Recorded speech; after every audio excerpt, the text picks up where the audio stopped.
talk about why I chose to go to a PWI instead of an HBCU as a black girl. So if you guys didn't know, I got accepted into a college out of state and I leave mid-August and it's all the way in Massachusetts. And it is a PWI, which means a predominantly white school. And I've gotten questions from some of you guys basically asking why I'm not going to an HBCU. And to be honest, no shade, a main reason is because I feel like I just wouldn't belong at an HBCU. In my 18 years of living, I don't think I've ever been called whitewashed by a white person, but when it comes to black people, I don't even have enough fingers for that. And it generally irritates me because how are you whitewashed because you talk a certain way or you dress a certain way or you just like certain things? I don't believe you can act a color, but I get told I act white all the time by black people. And like, I'm being honest with y'all, it's not even like I'm trying to be whitewashed. It's just basically how I grew up. I've lived in white suburban neighborhoods my whole life. I don't think I've ever been in a black community. And I've also been to PWIs since elementary school.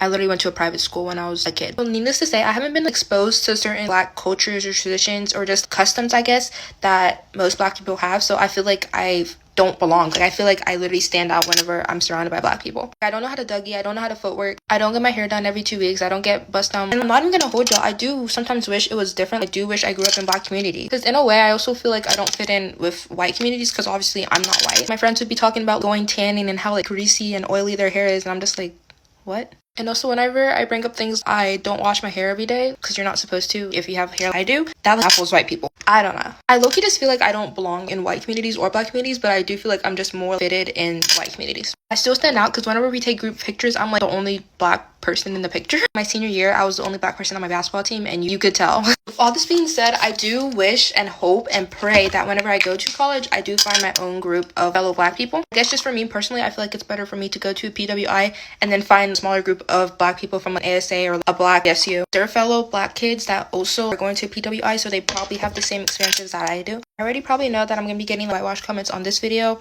I don't care. It's nothing I haven't heard before. But I love you guys. Hope you guys have a blessed Friday. Yo, it's your boy Schoolie. Welcome back to another episode of NBH TV, Natural Born Hustlers TV. And it's pretty messed up for a young lady like this because you can tell that she was raised well. And to be honest with you, black culture kind of sucks when you really think about the things that she named. Far as you got to feel cool to get a bust down hairdo and all of this stuff, and how she just naturally and pure, but she got a lot in front of her because one thing that I know about other cultures is that they gonna always remind you that you black, even with the black community, which is a kind of weird thing. And for her, she got a long hill to climb up, which I'm not saying it's not impossible, but I do see what she's saying. And I don't think that if you smart, you got to go to a HBCU or you got to try to be blackity black. You can just be you. But as long as you don't forget where you come from and the color of your skin, because a lot of times you'll wonder, like, you feel it. You ain't necessarily, I don't know where this young lady from, but I'm from Chicago, from the Midwest. Racism and stuff like that isn't shown the same when you go into these corporate places. So you can tell that her family did a great job. But I just hope that they do teach her how to deal with other ethnicities and not necessarily being black, because for some reason they always gonna remind you that you black. Even the black people, they make fun of you. You're whitewashed and all of this, which isn't true. You just educated. A lot of times when you talk different and you ain't on for them and you trying to use the slang and stuff like that, then people gonna call you whitewash and they gonna try to make fun of you. But baby girl, keep pushing. You ain't gotta go to HBCU just to fit in or be black. You don't have to, but keep pushing, keep doing good, and let's go to the next video. I find it interesting when people who went to a PWI have such strong opinions about people who went to HBCUs. And their argument is always, well, we had better resources. I didn't want to go back and forth with financial aid. Okay. Your experience, and that's cool. I personally went to an HBCU because the experience is worth the hassle. I wanted to be surrounded by like-minded black individuals every single day. I thought that was going to be a key point in my life. The amount of things I learned about myself, the African diaspora, all the people around me, unmatched. You can't get that anywhere else. My favorite is when they try to downplay the education. Like, what are we talking about? If you go to a top 10 HBCU, you're getting a better education than if you go to your state school or your community college. And there's nothing wrong with going to your state school or community college. I just always find it interesting that it's a PWI versus HBCU debate. People go to different institutions for different things. I went to an HBCU because I wanted to experience Black culture in its entirety.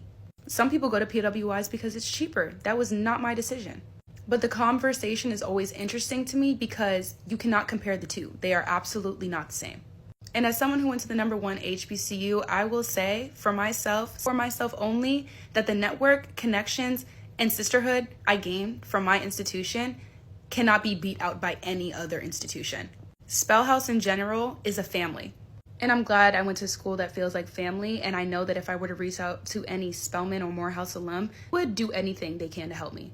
And there's nothing beating that experience for me. So I think we should kill the conversation of PWI versus HBCU because they're two completely different experiences. You go for different things, but my experience exceeds. I don't care. And like I said, there's nothing wrong with choosing a PWI or an HBCU. But I always find it interesting that people who go to PWIs always have the strongest opinion on those who go to an HBCU. No one is sitting up here bashing PWIs. We don't care. But the fact that you feel like you need to bash HBCUs says a lot.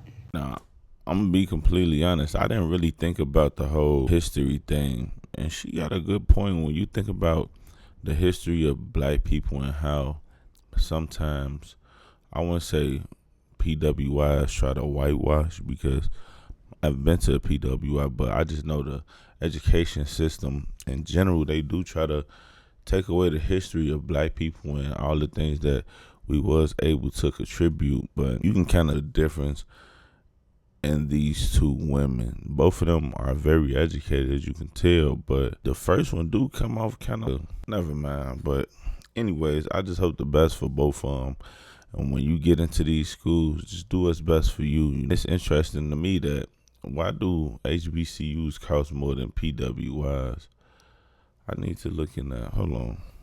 It say, interestingly, historical Black colleges and universities, HBCUs, actually cost less on average than predominantly white institutions, PWIs. However, private HBCUs and high-profit schools can sometimes appear more expensive out of pocket due to lower endowment funding, which limits their ability to offer large migrant scholarships compared to wealthier PWIs. Understanding how college pricing works can help clarify your options. 1. Overall cost. Studies show that attending a HBCU is generally 27% less expensive than comparable PWIs. Public HBCUs offer lower tuition rates, while private HBCUs offer costs nearly half as much as a private PWI. 2. Financial aid and scholarships gap. Okay. I'm gonna be honest with you. I didn't think that it should cost more to attend a HBCU than a PWI, and as you can see, it really don't, depending on which one that you go to. I would say, of course, if you go to Harvard or some school with a big name like that, then yeah, you may have to pay a little bit more if you go to a PWI that isn't known as well. But just to find these things out about these different colleges, I think that you should go somewhere that fits you. You're tough out here, and you should go to where you celebrate it, not tolerate it. And if you feel like going to a PWI is more for you, then I would say go to a PWI. But if you don't, then I understand. But it's your boy Schoolie. To meet again, my friend. I'm out.